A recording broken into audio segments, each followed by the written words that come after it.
Hey viewers, it's Dustin from Homework 4.0, and in today's video, we're going to take a look at a few tips on how to successfully plan for instruction during the reopening of the school year in a remote or hybrid learning environment.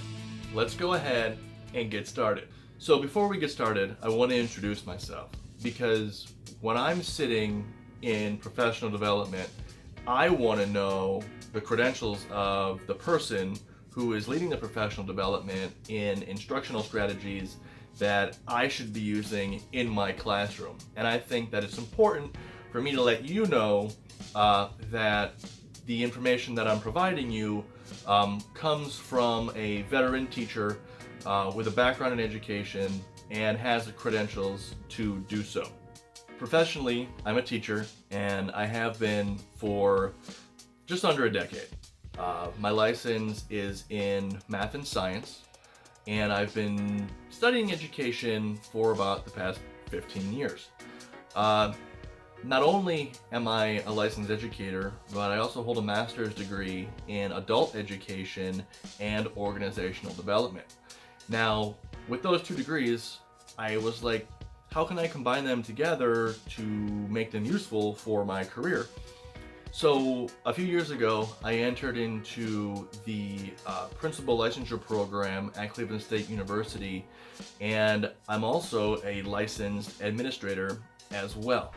Now, concurrently during that program, I also was accepted into a certificate program of excellence and equity through Harvard University. Now that you have a better understanding of who I am professionally, and not just some guy who puts a rack together in his garage or straps a GoPro to his chest and mountain bikes through the woods, let's go ahead and take a look at how to successfully plan for instruction during a pandemic. Tip number one is for the veteran teachers out there. How do we get ready for a new school year? A lot of our materials are in our classroom. They're in thick binders that we recycle year after year after year.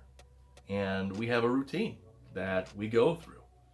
Unfortunately, because of the pandemic, a lot of us are at home remotely for the first 9 weeks of school.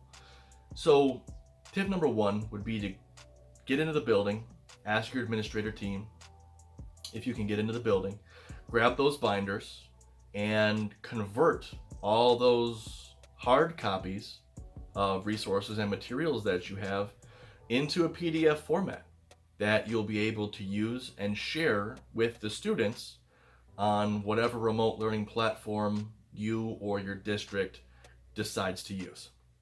Tip number two goes for all educators, and that's simply to be organized. You have to be organized during a time like this, especially when we are all moving towards a platform that a lot of us aren't familiar with. One of the things that helps me get organized is writing a syllabus, and that includes the entire first quarter, maybe even the first semester of content that I'm going to be teaching.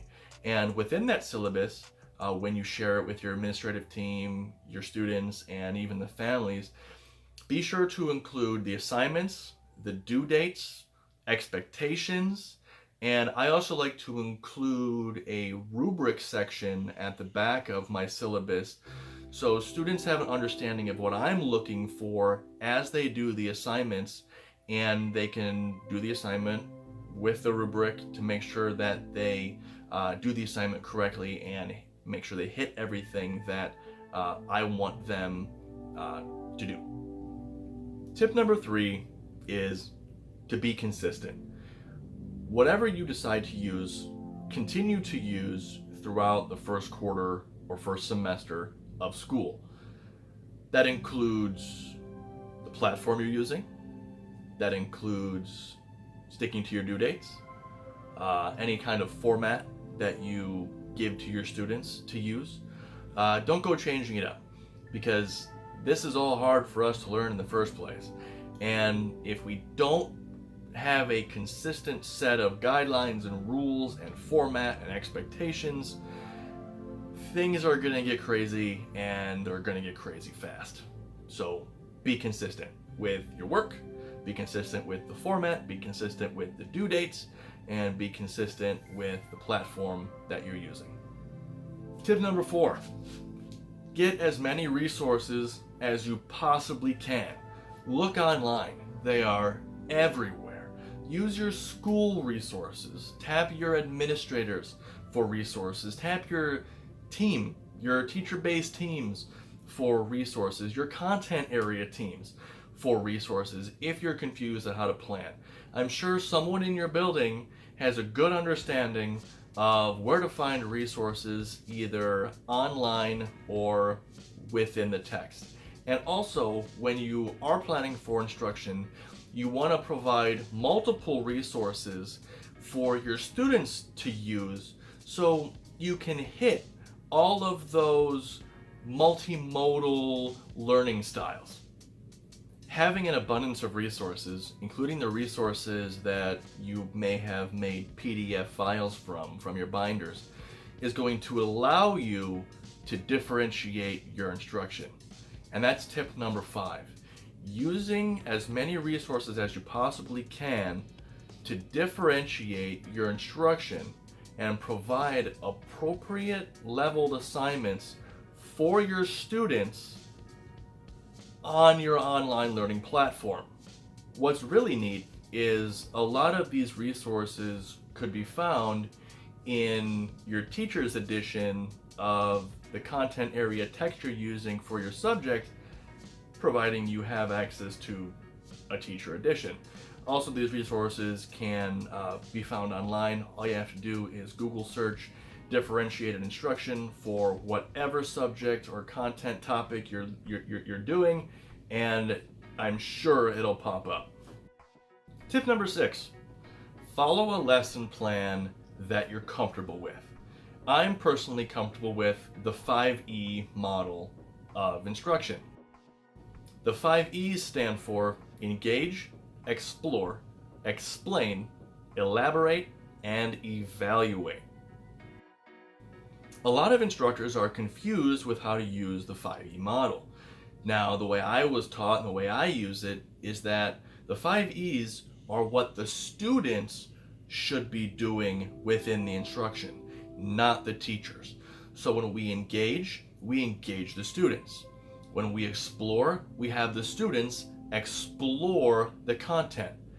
When we want to explain, we don't explain. That's not time for us to teach.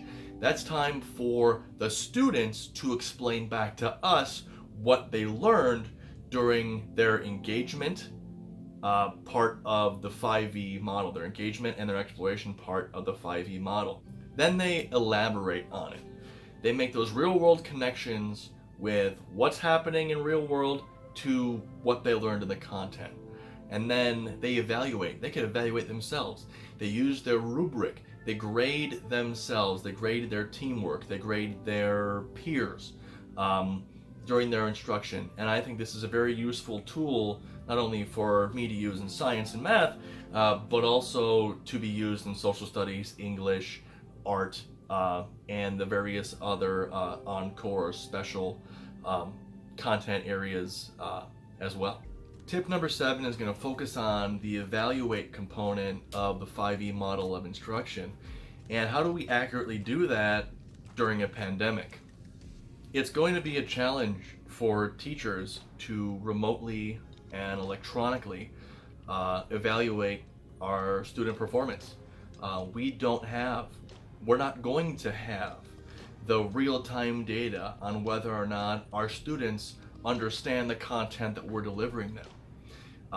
We have to evaluate through the work they submit, and it may take a little longer to move through a lesson because we're going to simply have to wait to see how the students perform on the objectives that we give them.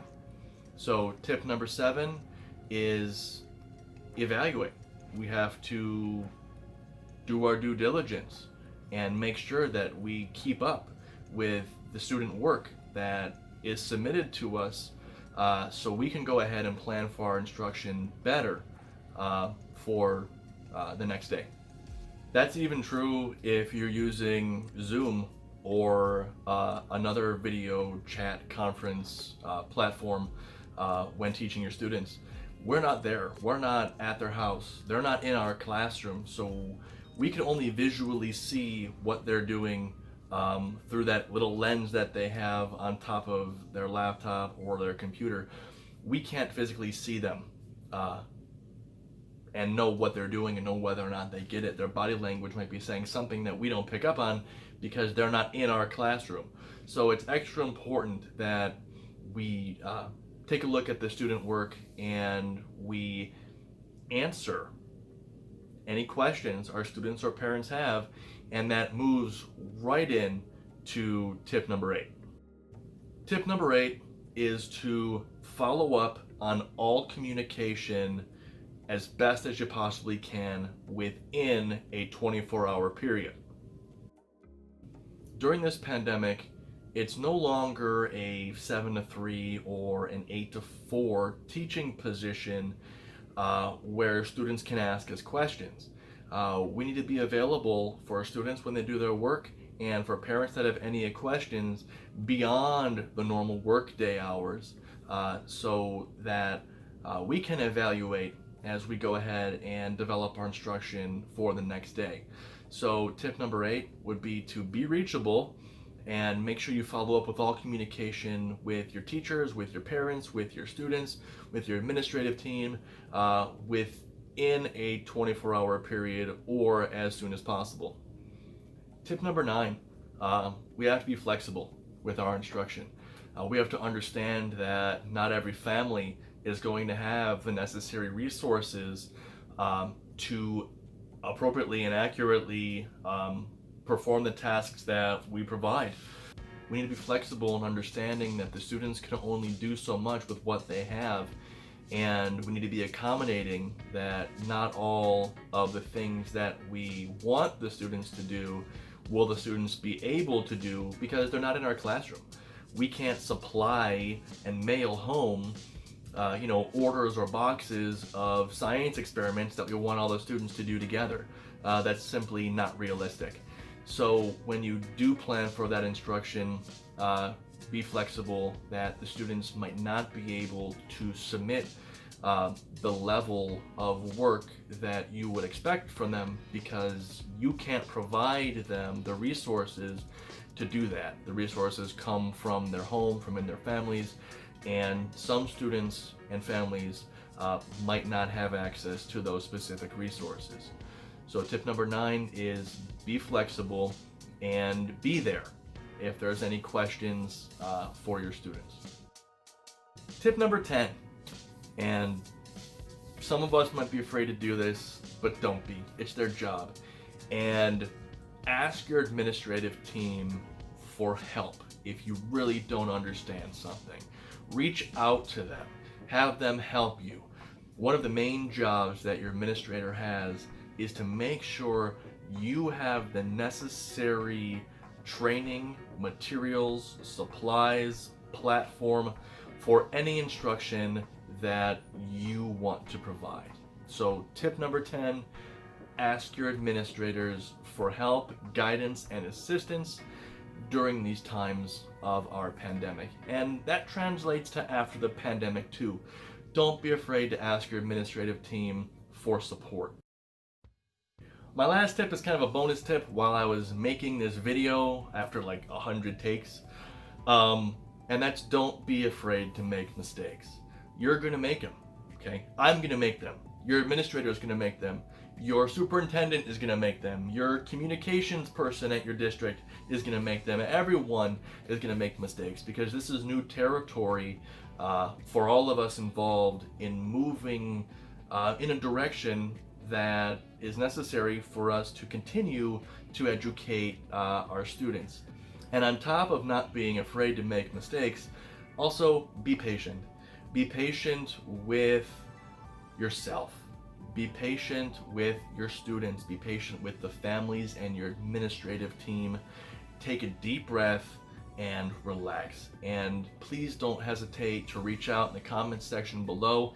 If you like this video, please subscribe to the channel. And if you have any ideas of things you want to see, also shoot those in the comments. I'll be more than happy to take a look at them and perhaps maybe make a video on it in the future. Thank you for sticking around. I hope this helps you plan for your instruction during a pandemic. I like that alliteration. I don't like that we're in a pandemic. But these are the times that we're in, and hopefully that you will find this video to be useful, and we will see you again shortly. I almost forgot to give you your homework. Who would I be having a YouTube channel, Homework 4.0, without giving you your homework, or suggesting, let's say it that way, suggesting your homework.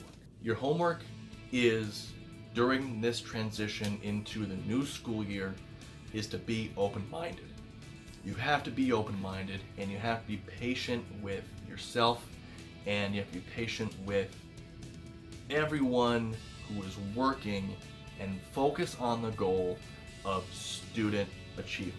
Things are going to change fast, and quite frequently as well.